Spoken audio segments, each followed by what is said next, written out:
2 ഷർട്ടും കൊണ്ടൊന്ന് തേച്ചേ. ഞാൻ ചോദിച്ചു കേട്ടോ, നിങ്ങൾ എവിടെ പോണെന്ന്? തേക്കടി. എവിടെ പോണെന്ന് ചോദിച്ചിട്ട് അത് പറയാനില്ലല്ലോ. അതല്ലടി, മലയാളത്തിലല്ലേ പറയണത് തേക്കടി.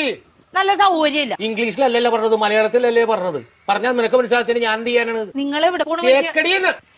ഓ, എനിക്ക് കലി കയറണുണ്ട്. നിങ്ങൾ എങ്ങോട്ടെങ്കിലും ഇറങ്ങിപ്പോയി എന്തെങ്കിലും പറ്റിയാ ഞാൻ അറിയുവോ? സ്ഥലം പറയാണ്ട്. ഇനി അത് പോട്ടെ, ആരെങ്കിലും നിങ്ങള് തിരക്കി ഇവിടെ വന്ന് ഇവിടെ പോയെന്ന് ചോദിച്ചാൽ ഞാൻ എന്ത് പറയും? നിങ്ങൾ ഇവിടെ പോണ പക്ഷെ അത് പറ ആദ്യം. തേക്കടി. ഇങ്ങനെ ഇരിക്കണ റെഡിയായില്ലേ? ഷർട്ടും കൊണ്ടും തേക്കാൻ പറഞ്ഞിട്ട് അവള് തേക്കാനല്ല. നല്ല സൗകര്യല്ല തേക്കാനായിട്ട്. പോണ സ്ഥലം ഇതുവരെ പറഞ്ഞില്ലല്ലോ. എടാ, ഒരു 100 വട്ടം ഞാൻ ഇയാളോട് ചോദിച്ചു എവിടെ പോണെന്ന്. എന്നിട്ട് അയാൾ തുണി ആക്കണ കാര്യം പറയണല്ലാതെ പോണ സ്ഥലം പറയണില്ല. എനിക്കും പറ്റൂല. ഇയാൾക്കാ പറയാൻ കഴിയില്ല. നീ എങ്കിലും ഒന്ന് പറയാം എവിടെ പോണത്. തേക്കടി. ആഹാ, അത് കൊള്ളാലോ. ദേ ഒരു കാര്യം ഞാൻ പറഞ്ഞേക്കാം, എന്റെ കെട്ടിയൻ എന്നെ ഇടിപൊടി എന്ന് വിളിക്കും. എന്ന് വെച്ച് കണ്ടവന്മാര് വീട്ടിൽ കയറി ഒന്ന് ഇടിപൊടി എന്ന് വിളിച്ചിട്ടില്ല, അടിച്ച കാരണം വിളിക്കും. പറഞ്ഞാൽ മനസ്സിലാവൂല.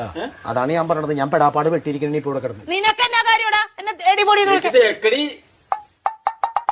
ഞാൻ ഒരു വട്ടം പറഞ്ഞു, ഇനി ഞാൻ അടിക്കും, സത്യമായിട്ട് അടിക്കും ഞാൻ. മനസ്സിലായില്ലേ ഇപ്പൊ പറഞ്ഞത്? പിന്നെ പറഞ്ഞാലല്ലേ മനസ്സിലാവുള്ളൂ. പറയണ്ടേ? കോട്ടയം കുമളി വഴി തേക്കടിക്ക് പോണേണെന്ന് ഞങ്ങ ടൂറ് പോണേണ്. ടൂറ് പോണത് തേക്കടിയുടെ കാര്യമായിരുന്നാ പറഞ്ഞത്. എനിക്ക് മനസ്സിലായില്ല. 2